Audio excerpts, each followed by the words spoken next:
This video is designed to teach the basic fundamentals in learning a squat movement. The first component we are going to learn is which part of the body moves first. This is called a hip hinge, and performing it correctly will result in putting the forces onto the muscles in the legs rather than the lower back and the knee joints. First, stand with your knees and feet shoulder width apart and your arms crossed over your chest.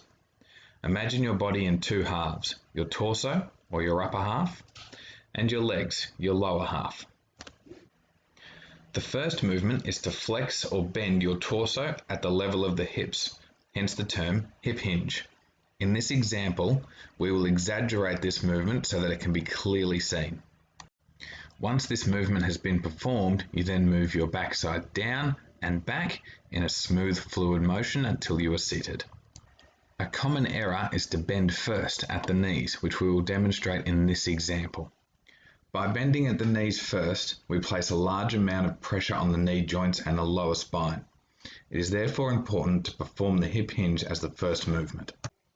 With practice, the hip hinge becomes a natural and small movement which flows into the squat exercise seamlessly. Now that we have mastered the hip hinge, we can use that to complete a sit to stand squat. Place your knees and feet shoulder width apart and hinge forward with your hips.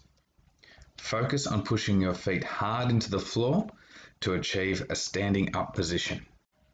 When returning to the seated position or performing the squat component, we begin with the hip hinge and move the backside down and back.